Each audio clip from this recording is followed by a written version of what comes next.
Salve, salve, sejam muito bem-vindos. Meu nome é Luiz Eduardo e você está no Na Face Pod. Na Face Pod é um podcast, um videocast que traz aqui personalidades que, através da sua profissão, ajudam ou transformam a vida de outras pessoas.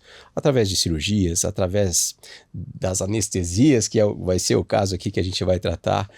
E aqui o objetivo é fazer com que a gente inspire jovens a procurar uma especialização ou procurar uma profissão, muitas vezes, e também aquele profissional experiente que se interesse pelo conteúdo, que aqui seja uma forma da gente conectar os nossos convidados com esses profissionais que tenham esse mesmo interesse em comum.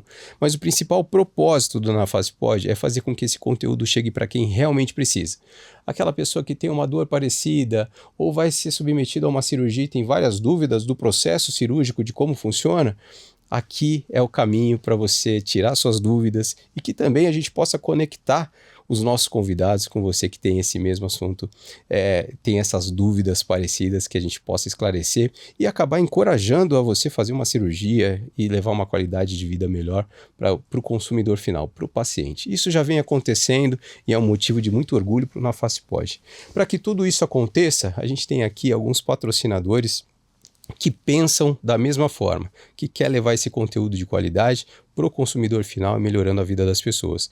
E eu tenho aqui a MaxFix, um sistema de placa-parafuso para bucomaxilo, neurocirurgia, um mix de placas excelentes, um parafuso que se adapta perfeitamente na placa, é um excelente material nacional, talvez, eu digo sem medo de errar, um dos melhores materiais nacionais que a gente tem hoje no país.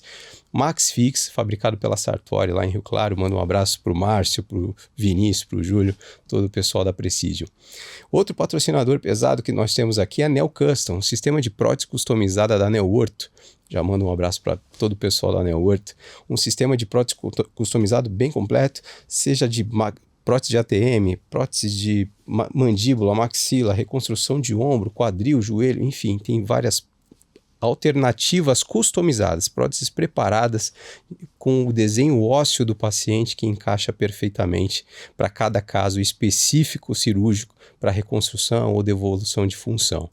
E outro novo patrocinador que nós temos aqui é a ProDiet, uma empresa voltada para nutrição clínica. Então você, cirurgião, que tem um paciente que foi submetido a uma cirurgia e ele foi para casa, ele já tem uma limitação nutricional, a ProDiet nada de braçada com uma mix de produtos extremamente completos, que vai trazer uma solução e alternativas de alimentação balanceada, completa, com tudo que o paciente precisa para se recuperar bem. E aí a gente está falando de outros, não estou nem falando só de pacientes que foram submetidos à cirurgia, mas também aquela pessoa 50 a mais que quer ter uma alimentação, uma suplementação para melhorar os ossos, para melhorar a musculatura, melhorar a cicatrização. A ProDiet tem de tudo e tem um monte de receita que deixa ainda a tua dieta ainda mais saborosa. Então acesse o QR Code que está aqui no canto da tela e tem acesso a todos esses produtos. Dito isso, nós estamos no YouTube, no canal no YouTube, no canal no Spotify com imagens e também na TV+, para todo o Rio Grande do Sul, todas as quintas-feiras todas as quintas-feiras, meio-dia, para todo o Rio Grande do Sul na TV+. TV aberta, tá? Estamos chique, Gesiel. Já estou fingindo costume com essa situação. Bom, temos aqui um monstro da anestesia. Sim, você paciente, se você vai fazer uma cirurgia, você não faz uma cirurgia sem a bênção desses homens. E a cirurgia não acontece se eles não estiverem na sala. Dada a importância dessa especialidade, dada a importância desses médicos, deve ter muita história para contar aqui. A gente conseguiu uma brecha na agenda do homem e a gente conseguiu trazer aqui. E eu tenho a honra de receber aqui o Dr. Francisco Carvalho. Seja muito bem-vindo, muito obrigado por aceitar esse convite e obrigado pelo seu tempo. Imagina, obrigado pelo convite, é um prazer poder dividir aí as experiências e as histórias. Você está acostumado com tudo isso já, pô? Não sou ator. Como que é? Você tem um podcast já que é o Anestésio Trends. A gente começou um podcast, na verdade a ideia surgiu no fim do ano passado Porque, na verdade, um dos meus colegas de turma, que já é uma pessoa que é um empreendedor e já tem algumas coisas de ensino, veio com a ideia de fazer um podcast focado em prova de título. Tá. A ideia surgiu porque hoje em dia tem muitos cursinhos que fazem a preparação para as provas de título, e não só prova de título, mas para Revalida, para Enamed, para prova de residência. E aí ele resolveu fazer um podcast direcionado a isso. A ideia meio que evoluiu, eu estava comentando contigo, porque quando você faz o podcast ali, que a ideia era pílulas de conhecimento, 2, 3 minutos de conteúdo. E gera muito conteúdo teórico escrito, matéria-prima que vai gerar o podcast propriamente dito. Sim. O que a gente vai fazer com isso que está escrito? Com esse roteiro? Vamos jogar fora? Não, vamos aproveitar de alguma forma. Riquíssimo. E aí isso debandou, que isso evoluiu, eu não posso dar todos os detalhes, mas evoluiu para a gente fazer uma plataforma de ensino, que era isso que a gente estava conversando anteriormente, para auxiliar as pessoas que vão prestar provas, em vários cenários, em vários contextos. E justamente com uma ideia um pouco diferente dos cursinhos atuais, que são cursinhos rígidos, em que você compra um produto fechado e nem sempre quem compra usa tudo que o cursinho oferece. Sim. Né? São muitos produtos ali. Mas o preço é fechado para tudo aquilo. Então a gente está com algumas ideias para tentar customizar o estudo e o investimento no aluno, no candidato propriamente dito. Então, não posso dar muito spoiler, porque está em vias de lançamento, mas a ideia vem coisa nova aí para ensino, e um produto bem estudado, feito com muita dedicação. É isso. Nós somos em 4 sócios iniciais, mas nós temos uma plataforma com 20 especialidades, com algo diferente para ser oferecido. Legal. Espero que o pessoal curta. E qual que é a previsão aí de 1º de setembro. Setembro, já tá aí. Tá já. aí. Que legal. Tá aí. Deixa eu saber um pouco de você. Você nasceu em Curitiba? De onde que você é? Sou de Curitiba. Nascido e criado. Estudou aqui, fez toda... Como que foi, assim, que você fez? A gente fala aqui, né, já trouxe alguns médicos aqui, e a gente fala que o médico, ele já nasceu com um negocinho diferente. Já vem com um software diferente. Chipado. Já vem chipado.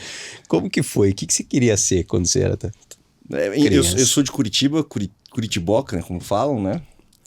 E minha mãe é anestesista, meu pai é pediatra, meu avô era médico, então tá meio que na família, né? A fruta não ia cair longe do pé. Não caiu muito longe. Eu resolvi por medicina, meio assim, quando era criança, acho que não almejava isso necessariamente, mas quando chegou o momento de decidir, ou era medicina veterinária ou era medicina. E daí foi para medicina. E onde que você cursou? Federal aqui. Federal aqui.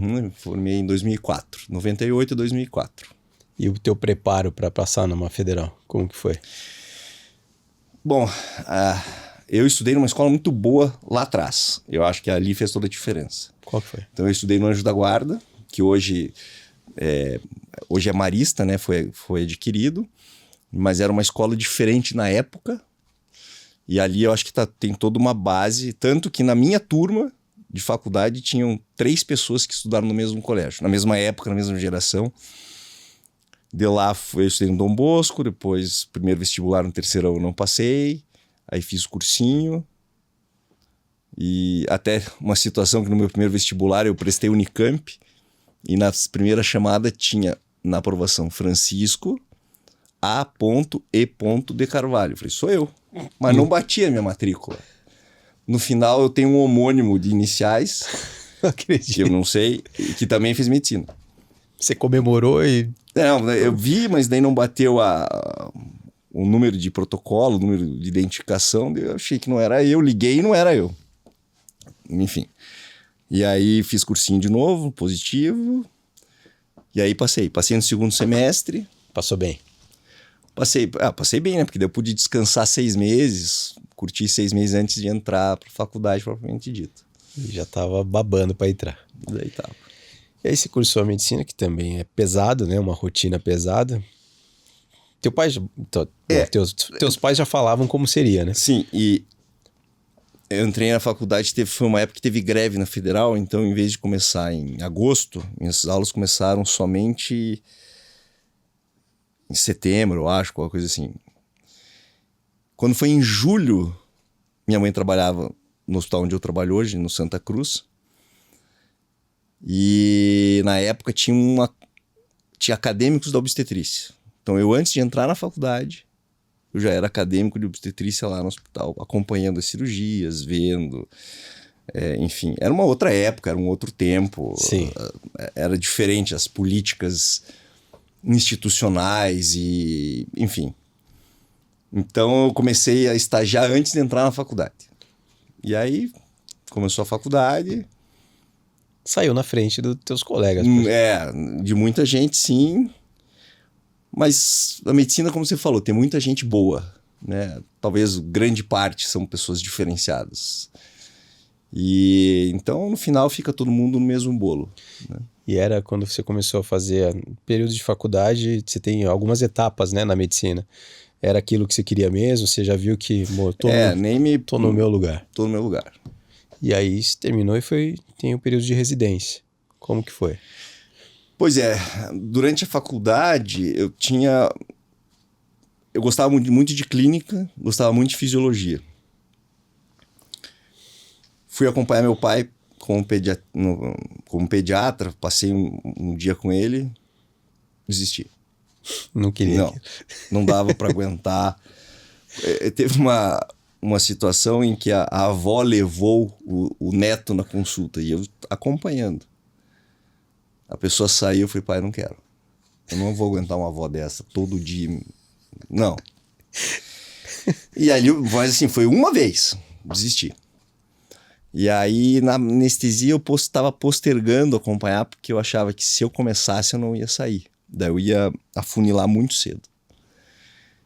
Não por opção, mas é porque aliás, não porque você ia poder escolher, mas é que você não ia ter saída. Porque eu acho que eu ia gostar e eu ia me já ia me especializar antes de entrar na residência na faculdade, não era o ponto. Então eu fui acompanhar cardio, fui acompanhar terapia intensiva. Como minha mãe era anestesista do hospital, e na época o Dr. Hamilton Leal era o proprietário, e eles eram muito amigos, né? O Dr. Hamilton, foi, por exemplo, fiador do primeiro apartamento que minha mãe comprou. É mesmo. O padrinho da minha mãe era muito amigo dele. Então, o Santa Cruz foi a casa dela e foi a minha casa desde sempre. Continua sendo a minha casa até hoje. Então, eu pude acompanhar. Então, acompanhei dentro do Hospital Santa Cruz a ginecologia, cirurgia, cardiologia, terapia intensiva, pronto-socorro, imagem, radiologia. Então, chegou num ponto que, assim, agora eu vou conhecer a anestesia. Daí eu nunca mais saí. Isso já estava lá 4º ano, mais ou menos. E aí, quando eu me formo, minha primeira opção era fazer prova aqui para o Hospital de Clínicas. Mas tinham 4 vagas e eu fiquei em 5º.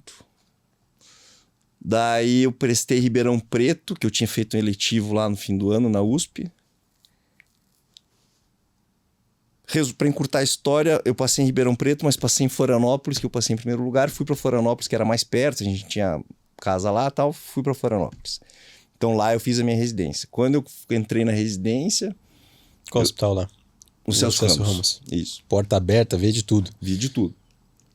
E na época a residência estava entre as 25% melhores do Brasil. Salvo engano, era a 9ª do Brasil.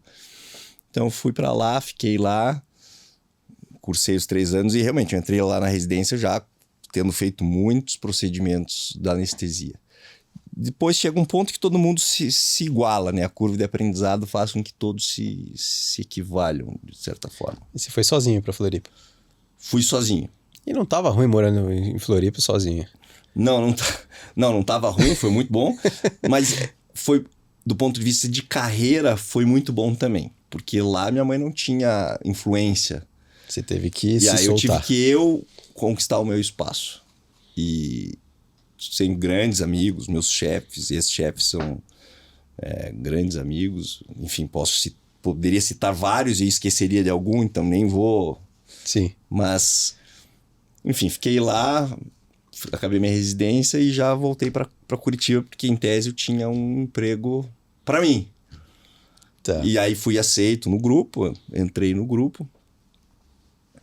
Na anestesia a gente tem quem faz uma residência credenciada da Sociedade Brasileira de Anestesiologia já sai com a prova de título de especialista feita. Você não precisa prestar a prova. Mas existe uma outra prova que é o título superior em anestesia, que é opcional. Tá. Então eu saí da residência em 2005, 6, 7. 2008 eu prestei a prova escrita, passei. 2009 eu prestei a prova oral, passei. E aí, de lá pra cá, trabalho ali no Santa Cruz, daí fiz meu mestrado, fiz meu doutorado. E aí não parou mais. Não. Você teve uma residência, uma formação muito sólida, né? Pelo que você está me falando, e viu de tudo em grandes hospitais, né? Eu acho que o Celso Ramos talvez seja um dos maiores de Florianópolis e de Santa Catarina, né? Por que não? Acho que não é nenhum exagero. E você saiu muito pronto. E aí você se viu nas tuas primeiras ou na tua primeira cirurgia sozinho. Porque é você e o carrinho da anestesia ali. E o cirurgião e o paciente já... Você lembra como que foi o momento que você estava sozinho na cirurgia? Mas isso foi meio natural, não foi algo... Acontece. A residência te prepara em parte para isso. E o meu histórico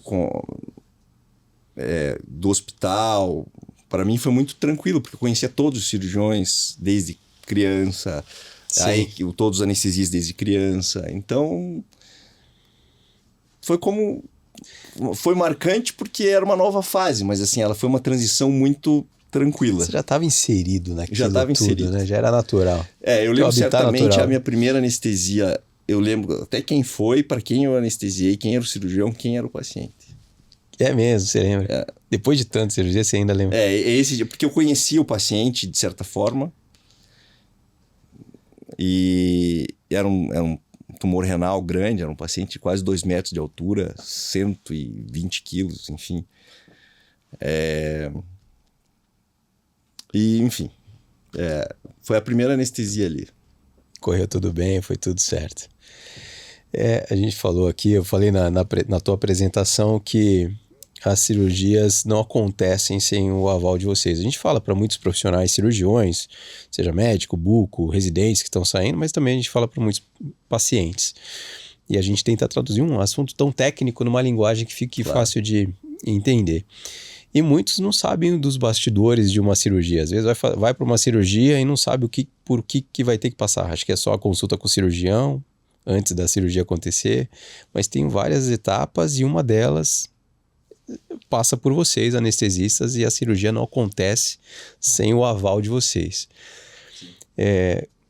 Como que funciona hoje o processo da consulta pré-anestésica? Porque tudo tem que passar por vocês. Como que é essa consulta pré-anestésica e o que a gente pode falar para quem vai ser submetido a uma cirurgia em breve?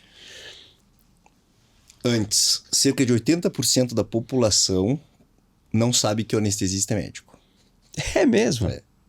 Então, claro que isso tem cada nicho você vai ter um percentual de pessoas que sabem mais ou menos, evidentemente. E talvez um dos mais completos, né?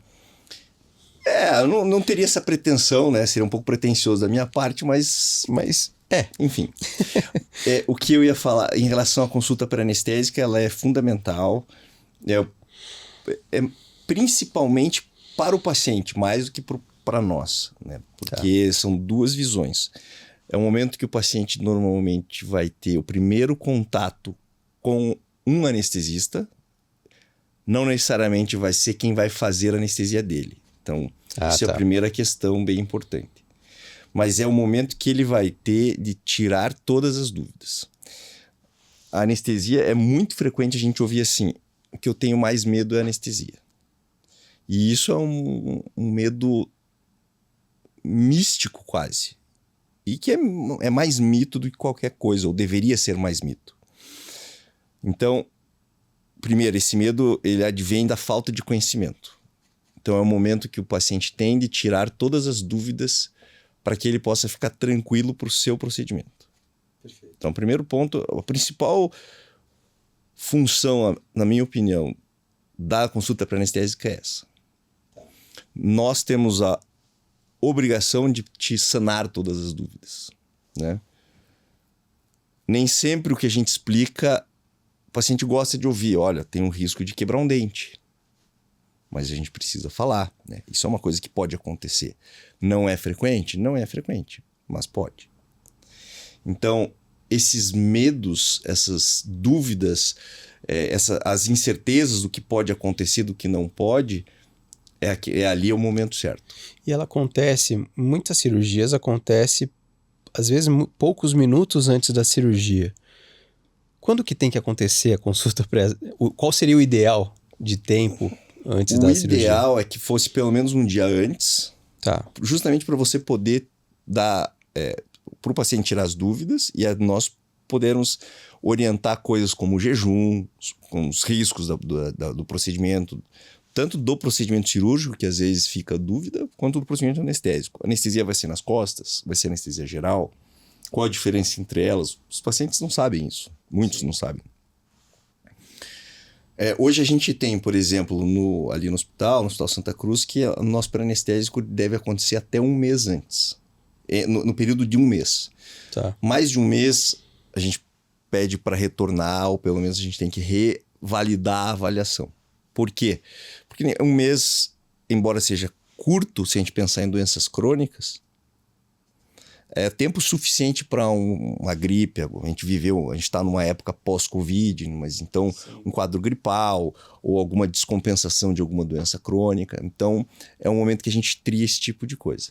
Então, de um mês, a partir de 30 dias antes da sua cirurgia, seria um momento ideal para você, o paciente, consultar, tirar as dúvidas, e é o momento que nós temos de estratificar se o paciente é de risco ou não é, e a gente já antecipar certos problemas. Por exemplo, preciso fazer uma transfusão de sangue ou não preciso? Preciso pedir avaliação de algum especialista antes ou não? Então é nesse momento. Se a consulta é muito próxima à cirurgia, eu não tenho tempo hábil. E o paciente ele vem preparado já do cirurgião? O ideal é que ele já venha muito mais pronto para consulta com vocês, anestesistas? O ideal é que sim. E como que vem esse paciente, geralmente? Depende. Tem pacientes que vêm muito bem preparados, né? Os cirurgiões já pedem os exames, eles já vêm solicitados. Às vezes a gente vê que é um paciente que deveria ter, por exemplo, uma avaliação cardiológica e não tem. Vamos ter que pedir. Vamos ter que adiar uma cirurgia, um dia, 2 dias, uma semana. Você pode frear o negócio ali. Posso frear. Se eu achar que precisa, a gente freia e daí te comunica com o cirurgião. Não passou. Vai ter que esperar uma semana aí, porque isso gerou uma dúvida, ele vai ter que retornar e tal. Então, eu brinco que nós somos o anjo da guarda do cirurgião, desde o pré-anestésico até o intraoperatório. E já aconteceu? Acontece com frequência isso? De alguma coisa passar desapercebido pelo cirurgião e vocês travarem? Isso é frequente? Ou hoje não mais? Acontece. Não vou te dizer que é frequente. Não vou saber especificar quão frequente é. Não é raro. Mas também não vou dizer que aconteça sempre. Tá. Acho que faz parte do processo. Você falou de tirar as dúvidas dos pacientes, né? E a gente, como paciente, muitas vezes chega lá. Vocês chegaram no quarto, às vezes, ou na consulta pré-anestésica e perguntam, você tem alguma dúvida? E às vezes o paciente nem sabe o que perguntar.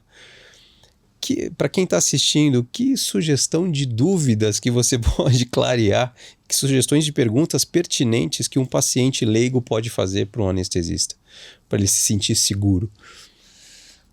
É difícil te dizer, mas porque é muita coisa, mas... Sim. Saber a diferença, por exemplo, de uma anestesia geral e uma anestesia que não é geral, né?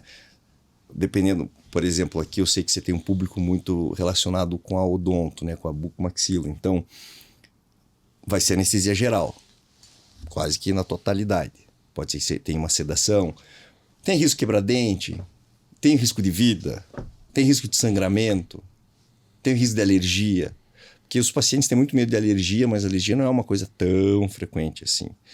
pessoal fala do choque anafilático, que uma época era, entre aspas, muito comum, mas era muito mais fácil botar a culpa no choque anafilático do que, às vezes, identificar uma causa real.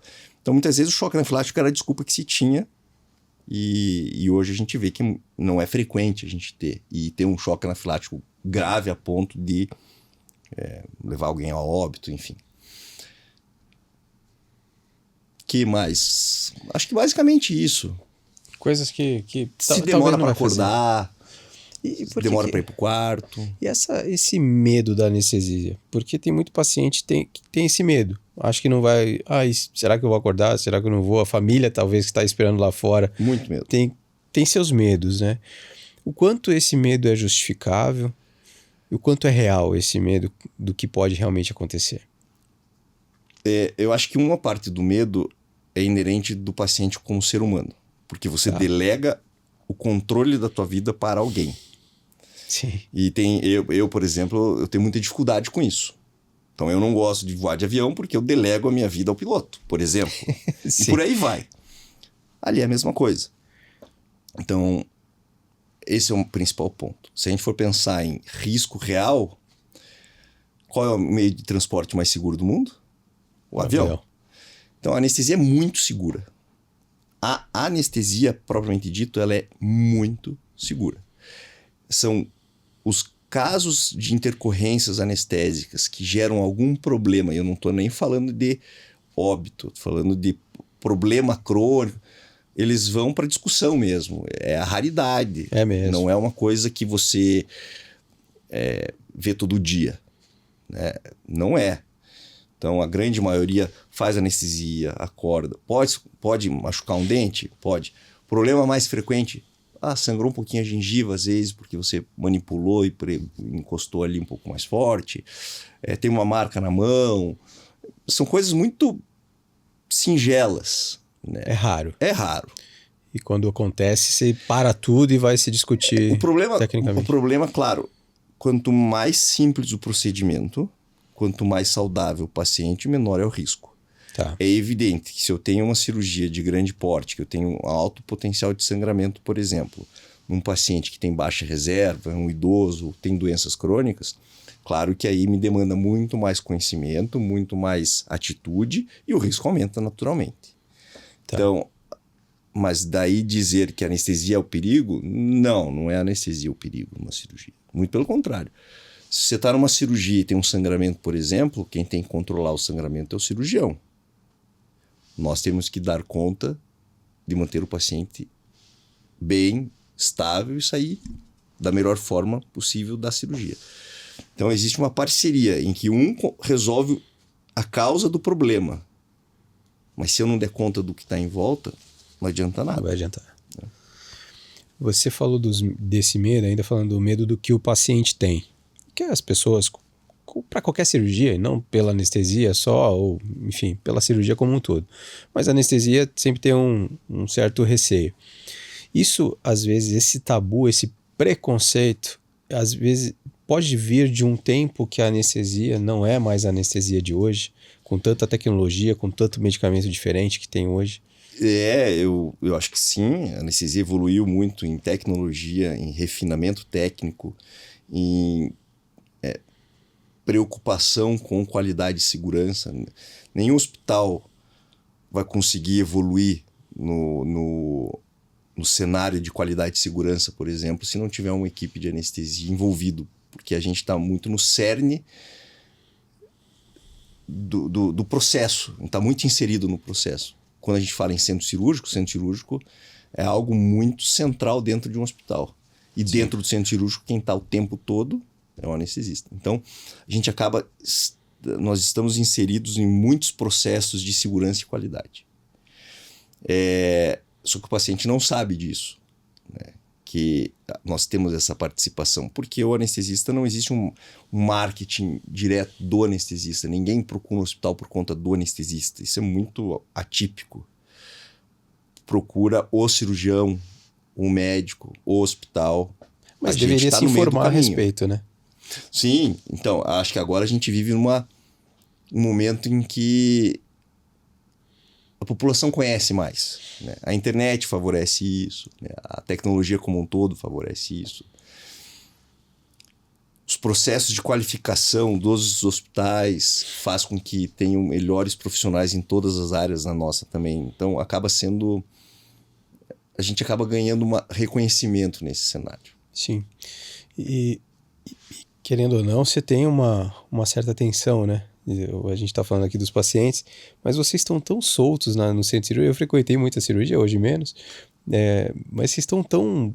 Lógico, tem a concentração natural, né, do trabalho de vocês, mas vocês estão... É o lugar que vocês gostam de estar, né? Isso traz uma tranquilidade para o paciente que está com medo, o familiar está lá fora com medo e vocês estão muito seguros do que está acontecendo. Isso que você fala da segurança da anestesia leva muita tranquilidade para muito paciente que vai fazer a cirurgia agora. Com né? certeza. Com certeza. Teve, em alguns momentos, eu já acompanhei cirurgiões operando que falam assim, pô, o anestesista deu um show aqui, a cirurgia estava limpa e coloca também o anestesista numa posição de muito, muito favorável na cirurgia, que contribuiu muito na cirurgia.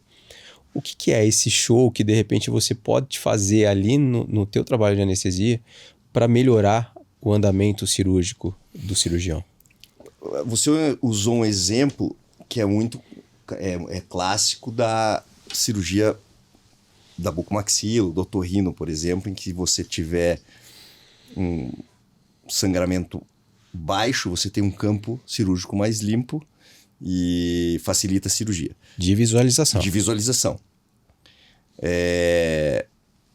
Isso a gente pode contribuir ou atrapalhar, evidentemente.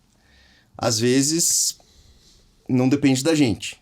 O paciente tem questões inflamatórias locais, por exemplo, que favorecem o sangramento, e não é porque eu deixei a pressão mais alta ou mais baixa que piorou ou não.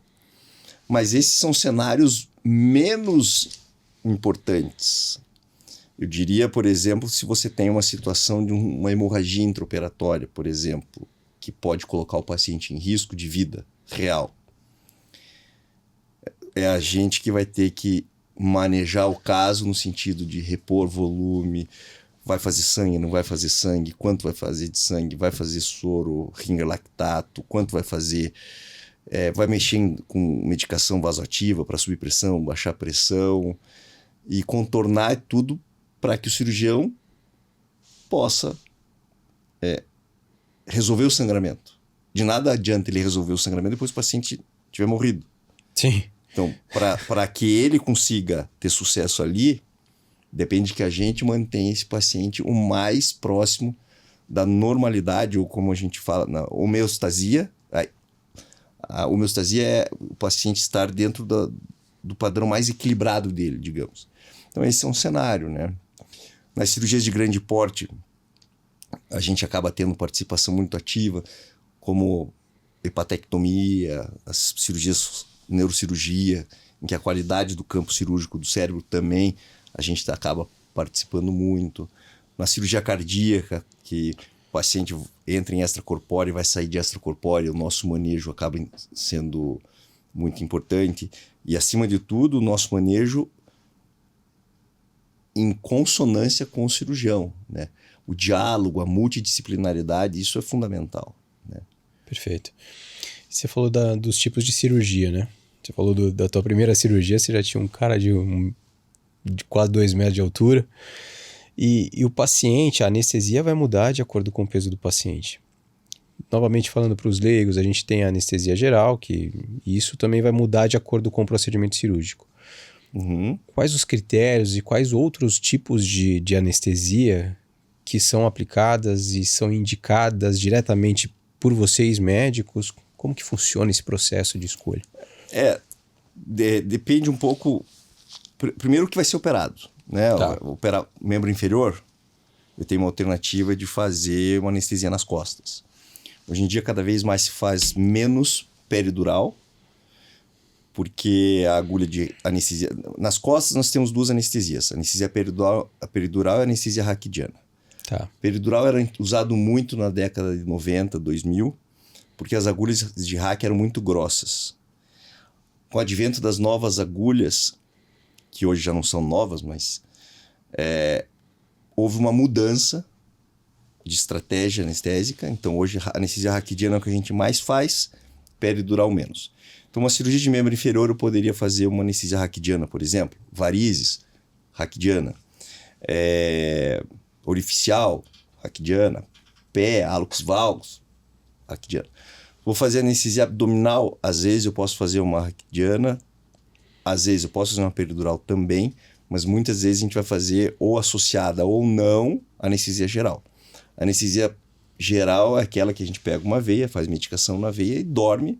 E aí eu preciso introduzir um tubo na garganta, a gente usa um aparelho. E é através do tubo, com a ajuda de um respirador, que vai ser mantida a anestesia geral.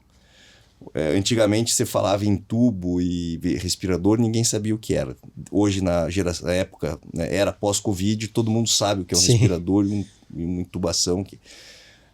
Tem que lembrar que o processo de intubação controlado dentro de um centro cirúrgico, feito por um anestesista, não é o mesmo processo de intubação feito na emergência, numa correria, especialmente numa pandemia em que muitas pessoas tiveram que intubar pacientes por uma necessidade pandêmica e não por habilidade. Então, cenário de guerra. Cenário de guerra. Então, teve muita gente que teve que fazer coisas que não estavam realmente habituadas ou preparadas para fazer. Então, você estava dentro do hospital nessa época? Tava. Como que tava? Como que foi isso? Você teve que ir pro front ali? A gente fica ali no hospital, uma das UTIs ficou para nós. Então, a nossa equipe de anestesia, nós temos uma equipe do hospital. O hospital inteiro era UTI praticamente. E aí uma das UTIs ficou para nós e a gente tinha supervisão do chefe da terapia intensiva. Então, a gente teve que fazer terapia intensiva que não era a nossa zona de conforto. Caramba. Por outro lado, a gente tinha muito mais facilidade para fazer alguns procedimentos, intubação, do que outras pessoas. Intubou muito paciente? Muito paciente às vezes da mesma família, no mesmo dia. Que isso, cara. Puérperas. Pá. Eu moro em frente ao hospital. Muitas vezes eu voltei para casa chorando. Pô, e você que já viu de tudo, né? Ali é diferente. Ali na pesado, cara. Pesado. E vocês médicos são quase que preparados para ter essa frieza muitas vezes no caos, né? E eu ia te perguntar, que é legal você puxar isso, né? Porque eu tento trazer aqui, e vocês que têm essa luz diferente, a gente tenta humanizar o máximo possível aqui. Porque não dá para deixar no hospital, né? As coisas que você vê e que viu. E como que você administrou isso? Porque no dia seguinte você tinha que acordar cedo e tá lá de novo. Tá lá de novo. Foi um momento, acho que foi um momento crítico para todo mundo, não foi algo individual. E não tinha muito, era isso. E você tinha seus medos também, né? De pegar, levar para casa. Sim, faça de meio limão, faça uma limonada. Era o que tinha, não tinha muita solução.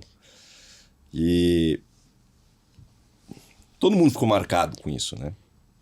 Quem trabalhou, quem viu. Por isso que, às vezes, tinha gente que falava, isso é invenção da mídia, isso é invenção de tal político, de tal... Não é. Não teve. O bicho pegou mesmo. Enfim. Muitos familiares e amigos meus morreram. Falando da intubação ainda, a gente trouxe muitos bucomaxilos aqui. E a gente traz muitos casos de pacientes com uma apneia classe 2, com o queixo lá para trás, com uma apneia do sono ferrada e que mal passa o ar ali, né? E para intubar um paciente desse, o que faz? Aí precisaria ver a causa da apneia. Se for só anatômico, não for de via aérea propriamente dito, se não tiver uma estenose de traqueia ou um desvio de traqueia, uma coisa assim, a gente vai primeiro estratificar anatomicamente qual é por que é. É difícil, consegue abrir a boca, consegue projetar a mandíbula para frente, mexe o pescoço, é obeso, não é obeso. Por que é? Porque tem pacientes que não têm grandes alterações, mas têm apneia do sono. Né? Tá. E às vezes surpreendente, você olha, não, esse paciente é fácil de entubar, mas você vai ver ele usa CPAP. Então, às vezes, nem é difícil de entubar esse paciente, apesar da dificuldade respiratória. Mas supondo que ele seja difícil, nós temos artifícios como que é hoje o videolaringoscópio, que é um laringoscópio que tem uma fibra ótica dentro, que você enxerga numa tela, e ele já tem uma angulação própria para facilitar a vida. Hoje é a ferramenta mais útil para vias aéreas difíceis. Se você tiver uma via aérea mais difícil ainda, que você justifique o uso, você tem o uso de um fibroscópio, né, que é uma câmera que é flexível, e você vai guiando, entra pelo nariz e vai guiando até chegar na traqueia. Então, tem essa alternativa. A maioria dos casos a gente resolve com uma laringoscopia normal, com um instrumento normal, habitual. E se não der certo, a gente parte para o videolaringoscópio e resolve. Quase a totalidade. Você forma muitos profissionais, já participou da formação de Sim. muitos profissionais, né? Pessoal que está saindo da residência, está indo seguindo o caminho que você passou. E a parte da intubação, às vezes, é um momento ali de tensão quando ela é difícil de fazer. O que você pode falar e orientar para esse profissional que está começando quando o caso está difícil? Porque daí tem o cirurgião esperar, a equipe toda do centro cirúrgico olhando para o anestesista intubar. E aí, às vezes, está difícil mesmo. E aí, aquele nervosismo e aquela tensão só joga contra.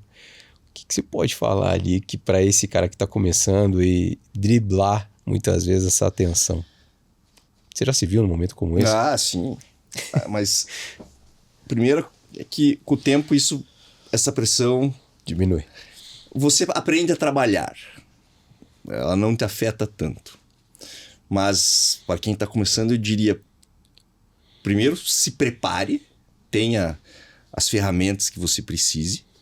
Então, fio guia, bugie, videolaringoscópio, posicione o paciente correto, peça ajuda de alguém se você já prevê uma dificuldade, não esteja sozinho nesse cenário. Primeiro sozinho, isso. No caso, um outro anestesista junto. Um outro anestesista junto ou alguém que possa te ajudar, né? E aí, se for um cirurgião com certo bom senso, você não tem que se preocupar com ele. Ele está vendo que está difícil. Então, quando a gente tem alguma dificuldade, o cirurgião não pressiona. Sabe, tá vendo. Se for alguém que vai te pressionar, é porque, esse cara já talvez não seja um cara tão legal, vai. E uma estratégia para isso é pede ajuda para ele. Pede para ele te ajudar. Divida a responsabilidade. Traz ele para você, para ele ver como tá sendo difícil, né? E aí, às vezes, a pessoa até aprende contigo um pouco e talvez dissesse isso. E ensina, né? Porque nunca mais ele vai... Se você chamar ele pro caos ali, nunca mais ele vai reclamar. Vai ter um pouco de empatia. A gente fala de tecnologias e acho que não é uma realidade ainda de todo o Brasil inteiro, mas tem as cirurgias robóticas hoje mais frequentes do que um dia foi. O processo de anestesia ele muda muito para cirurgias robóticas que estão vindo aí ou que já estão aí? Assim, basicamente não. Tá. A estratégia anestésica é a mesma, o planejamento é muito parecido. A diferença grande que tem é que, como o robô tem os braços rígidos e ele não tem reflexo, qualquer movimento do paciente pode ser trágico durante a cirurgia. Caramba. Então, se o paciente tem algum tipo de reação intraoperatória, algum reflexo, alguma coisa assim, isso pode ser ruim. Então, o que muda nesse cenário é que a gente tem que manter o paciente profundamente relaxado. Então, uma das medicações que a gente usa na anestesia geral, basicamente a gente usa 3. Um hipnótico, que é uma medicação para dormir, um opioide, que é para tirar dor, e um relaxante muscular, que é para o paciente não se mexer e ficar relaxado. Na cirurgia robótica, é o perfil de cirurgia, o tipo de cirurgia que a gente mais consome relaxante muscular por conta disso. Para o paciente ficar absolutamente relaxado e não ter nenhuma menção de reação. Porque qualquer micro... Qualquer contração... O robô não tá nem aí, ele Não, continua ele com é o muito movimento. mais forte. Às vezes, não dá para imaginar que é um movimento brusco, mas às vezes a própria contratilidade abdominal, por exemplo, pode dificultar. Então, tônus muscular propriamente dito. E de uma forma assim, mais também pro leigo, o que acontece com o organismo do paciente quando ele está nessa posição, nessa situação de uma anestesia geral? O que acontece com o corpo? Ele fica num inerte ali, ele continua com todos os sinais, tem cirurgias que o paciente está tocando o violino enquanto você está fazendo a cirurgia. O que acontece com o nosso corpo quando a anestesia já pegou? Aí, de novo, vai depender do procedimento e da anestesia. Esse exemplo do violino, por exemplo, é quando você tem uma cirurgia, uma neurocirurgia, em que você precisa ter a região que dá esse tipo de habilidade para ele. Por exemplo, se você tem um tumor ou uma lesão que está localizada nessa região, que dá justamente a habilidade para tocar um violão. Na hora que o cirurgião vai ressecar, vai tirar essa lesão do cérebro, como a lesão está muito perto de uma área muito nobre, ele faz com o paciente acordado, tocando violão, para justamente saber se ele mexer em algum local que vai interferir com esse tipo de habilidade. Então, na verdade, quando ele toca o violão, ele está servindo como um monitor para retirar o tumor de um lugar muito nobre. E aí você tem que direcionar o... Aí você vai fazer uma anestesia direcionada para isso, né? Que isso. Mas se a gente for pensar em anestesia geral, por exemplo, a gente dividiria o corpo e a mente, né? A parte cerebral e a parte do corporal. O corpo vai diminuir o consumo de oxigênio, a musculatura relaxa, enfim, passa batido. Vai sentir a dor da onde cortou, onde operou, onde mexeu, onde manipulou, vai estar amortecido, enfim. Agora, a parte mental, que é como se não existisse aquele período na tua vida. Isso é uma coisa, que loucura, eu diria bizarra, porque é como se você liga e desliga. Sabe aquele período da noite que você dorme que você não sabe o que aconteceu? É a mesma coisa. É mágico o negócio. É bacana. Vocês têm, eu falo que isso só vocês conseguem fazer, né? De direcionar como que o paciente... Você sabe que isso é meio perfil da pessoa, né? Porque a gente acaba ficando tão acostumado com essa resposta, esse imediatismo, baixa pressão, sobe pressão, dorme, acorda, tá com dor, tira dor. Tudo que a gente faz é muito rápido, muito imediato. Sim. Isso faz com que o anestesista seja uma pessoa muito imediatista, muito resolutiva, muito decidida. É o perfil assim, de vocês. É um perfil que se torna, né?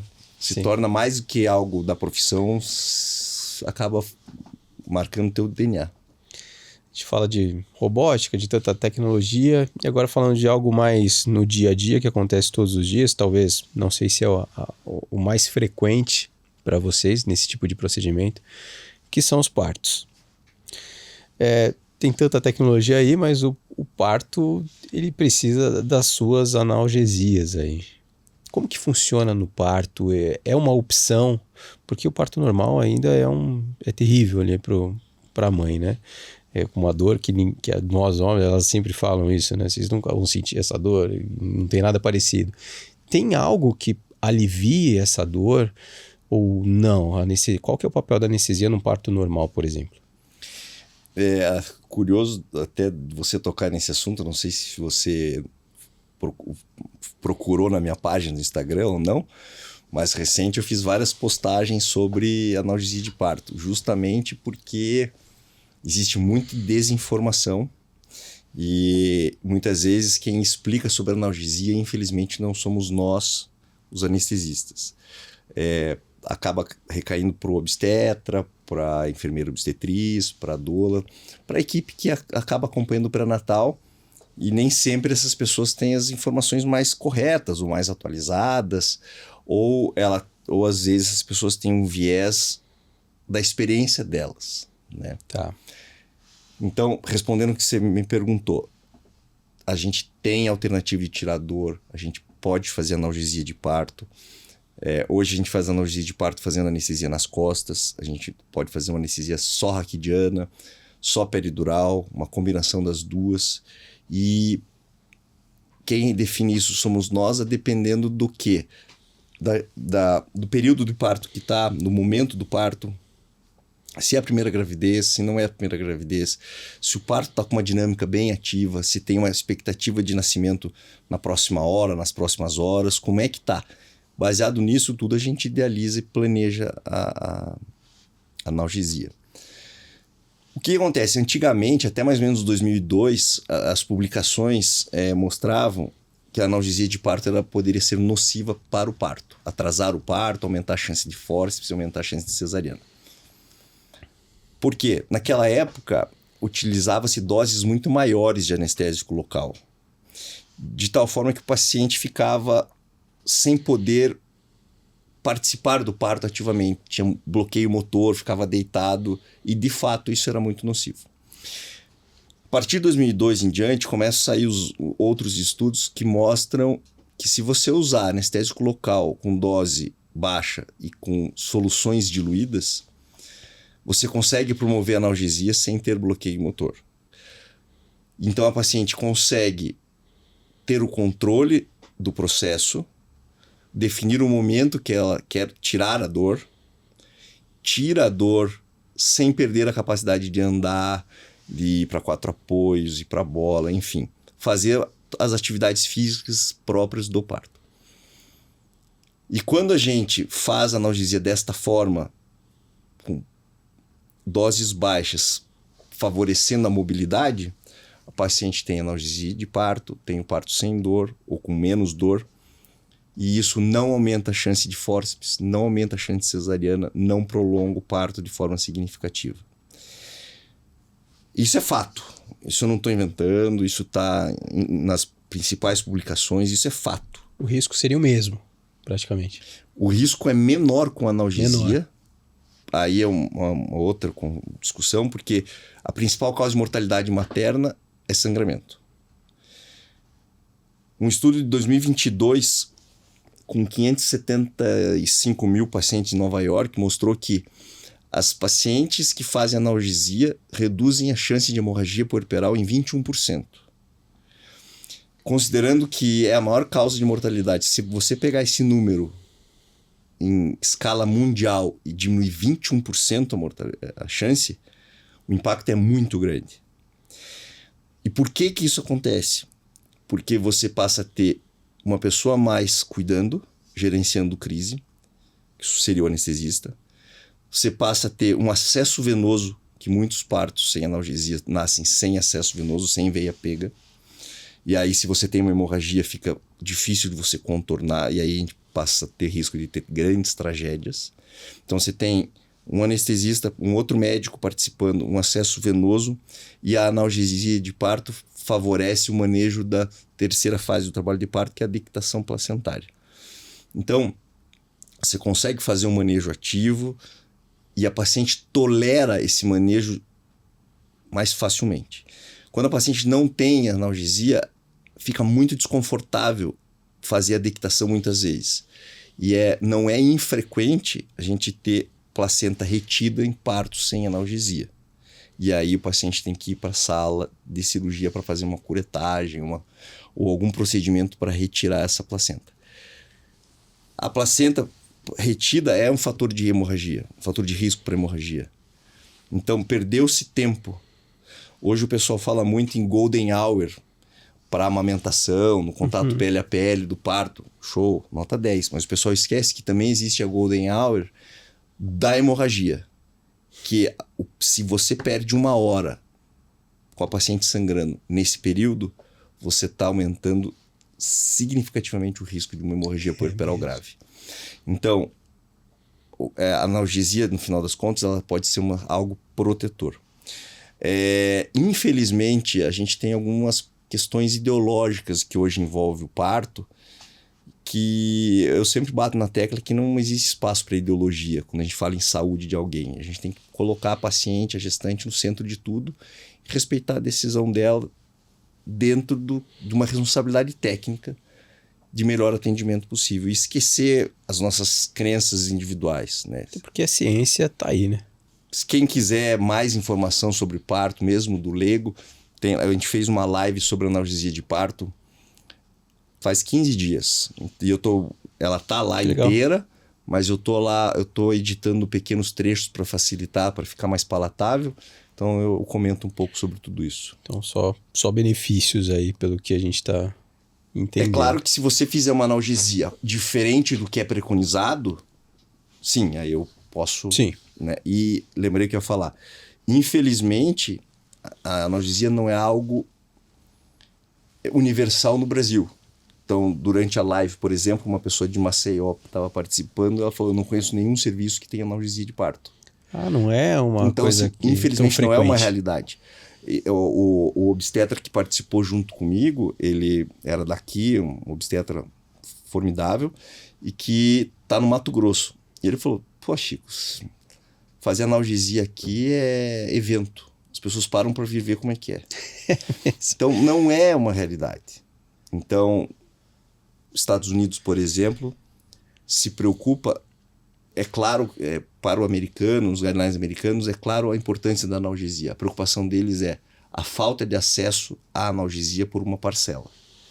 No Brasil, a gente tem uma grande parcela que não tem acesso e existe uma outra parcela que tem acesso e muitas vezes, é claro que não na totalidade, né, mas muitas vezes tem informações equivocadas sobre a analgesia e opta por não usar a analgesia pelas razões erradas. Então isso eu tenho batido muito na conscientização, porque eu acredito que isso seja uma questão de saúde pública. E a tendência é que aumente mais e o acesso à informação fique cada vez mais maior, evidente. E como médico a gente tem que fazer o bem, como prestador de saúde a gente tem que fazer o bem, independente se é médico ou se é outra área. Então a gente tem que ter a informação da melhor qualidade oferecida à paciente. A paciente, o que vai fazer com ela, com essa informação, é outra conversa. Perfeito. Mas a gente tem que dar a informação certa.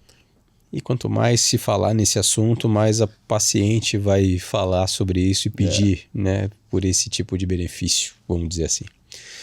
Doutor, até para você atendeu, operou hoje? Estava em cirurgia hoje de tarde? Estava em cirurgia de manhã. De tarde, não. De tarde fui estudar. Teve um caso recente, a gente trouxe uma advogada do direito médico recente aqui, falando dos direitos dos médicos, dos dentistas, do paciente. E a gente teve um caso que repercutiu recentemente, saiu na mídia, tornou-se público, de um rapaz aí, um jovem, não sei se tão jovem assim, foi fazer uma tatuagem no estúdio, foi anestesiado num estúdio, e aí, não sei, estourou essa notícia como se o problema fosse anestesia, e às vezes a estrutura do ambiente que ele foi submetido à anestesia também não se fala nisso, né? O quanto a dor é importante para o paciente em determinados procedimentos e o que você pode falar sobre isso? É possível, não é possível, é indicado, é contraindicado uma anestesia desse porte num paciente que vai fazer uma tatuagem, por exemplo? Você sabe que teve uma advogada médica que fez um depoimento sobre isso e gerou uma super polêmica. E aí é uma questão de opinião. E eu ouvi, inclusive, assim, anestesistas defendendo que isso pudesse ser feito, porque tem anestesista que é a fonte de trabalho dele, o nicho de trabalho para ele foi ali, e que a tatuagem é um procedimento estético, assim como implante de cabelo, ou plástica, ou prótese de mama, etc., e que deveria ser feita anestesia. E o CRM ele foi bastante enérgico, né, o CFM, em proibir isso, né, a execução da anestesia. Proibiu. E aí, justamente por isso foi toda a polêmica, porque houve o questionamento se o CFM não estava sendo muito ditatorial ou autocrático, enfim. Minha opinião. No momento, deste jeito, para mim, não pode ser feito. Para mim isso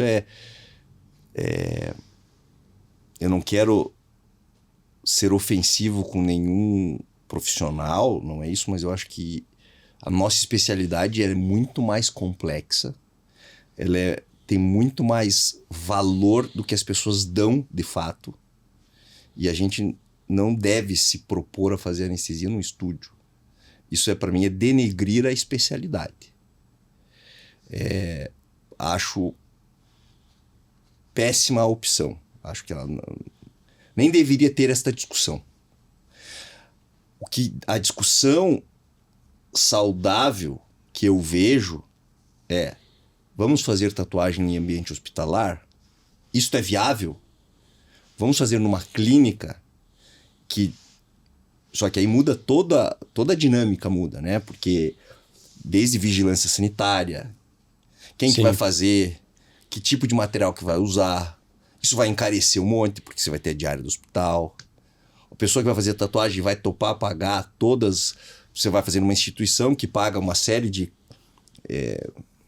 taxas e impostos para ser capacitada a prestar um atendimento cirúrgico, por exemplo.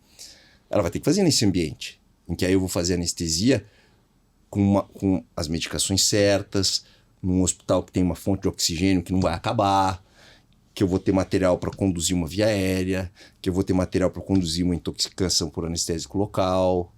Então, aí tudo bem. Então vamos tentar tornar que o procedimento da tatuagem seja algo monetizado dentro de uma instituição médica. Aí eu acho ok. Perfeito. Show! Aí eu concordo que você vai me dizer que é um procedimento estético e que a dor incomoda. Ok. Mas assim como outros procedimentos estéticos feitos por médicos, dependendo do ambiente que ele esteja, o risco vai ser o mesmo, se não maior. Se você vai fazer uma cirurgia estética grande num lugar que não tem a condição, ele vai estar sob risco também.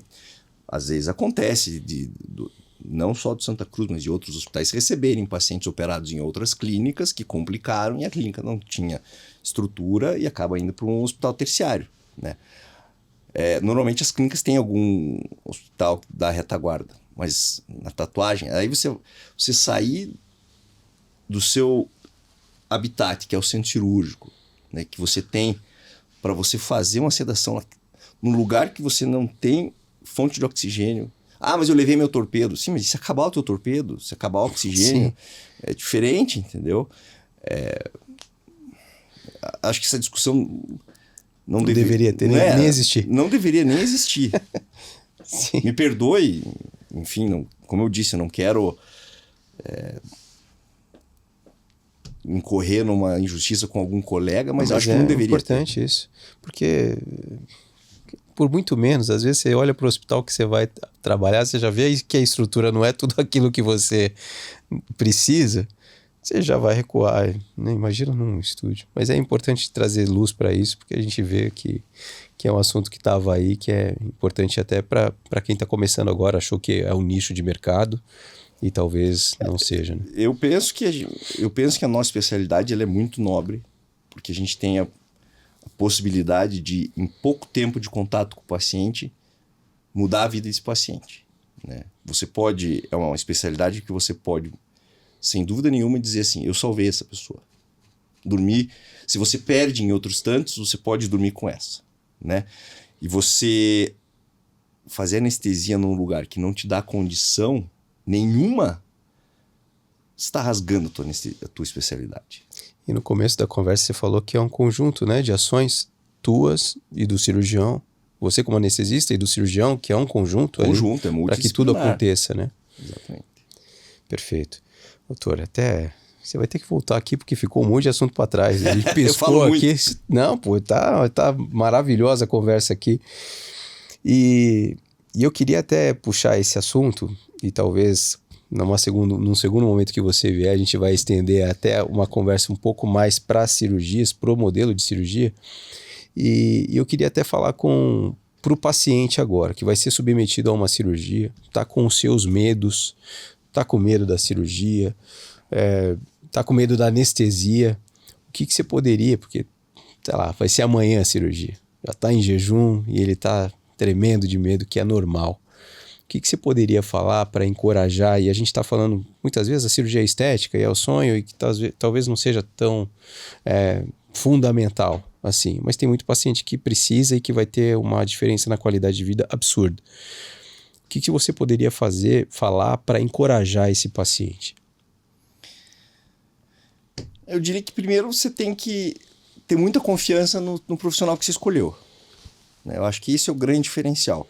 Se você confia no teu profissional, se ele te deu todos os respaldos, se ele sanou as tuas dúvidas, se ele é disponível para você, confie. Né? Como eu disse, a gente tem que estar, enquanto paciente, você deve procurar, dentro do possível, o melhor profissional, o melhor hospital e assim por diante. Então, se você tomou os cuidados, fique tranquilo que vai dar tudo certo. E hoje em dia as cirurgias são muito seguras. Né? Como eu disse, depende do tamanho da cirurgia, depende do perfil do paciente, para a gente ter riscos maiores. A questão da escolha do profissional é muito importante, porque muitas vezes é essa escolha que vai definir o bom resultado, não só de segurança.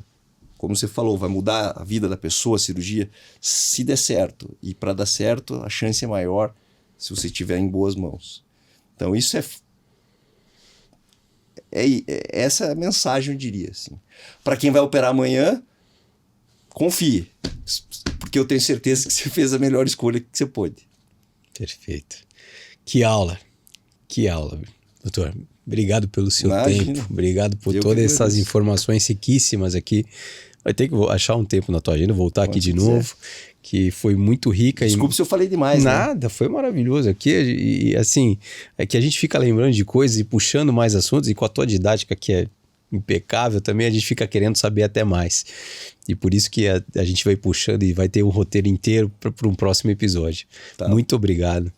E aqui, você que está começando agora, vai fazer um vestibular, vai prestar vai fazer uma prova da medicina, daqui a pouco vai ter um podcast ou um portal de estudos que você vai ter inteiro, que vai te ajudar muito. E o homem está aqui em setembro, dia 1º de setembro? 1º de setembro. Dia 1º de setembro. Se você puder depois passar os caminhos, eu sei que você deu um spoiler aqui, mas até que a gente possa também divulgar para quem estiver começando a ver, que a gente possa direcionar aonde você vai poder estudar e ter informações quentes como teve aqui. E também o Dr. Francisco tem o podcast que é extremamente técnico, com excelente conteúdo, e as redes sociais dele que também tem um monte de informação. Acesse lá, vai estar na descrição aqui. E qual que é a tua rede social, doutor?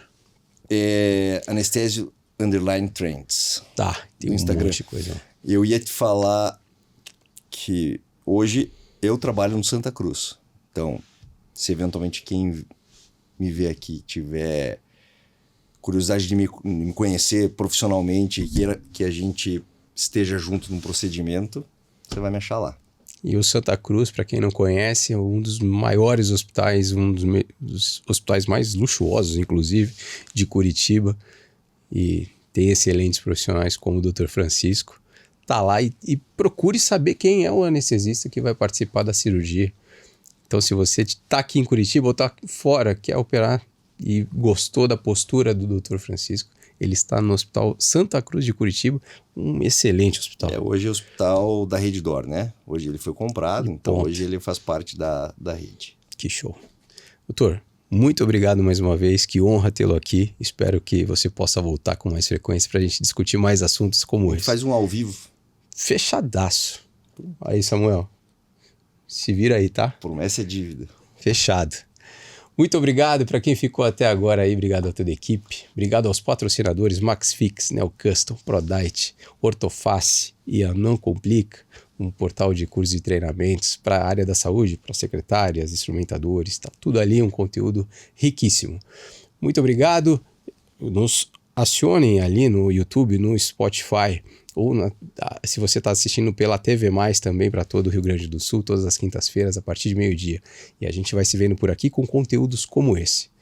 Tá certo? Muito obrigado mais uma vez. Fiquem bem, fiquem em paz e até o próximo episódio. Até mais.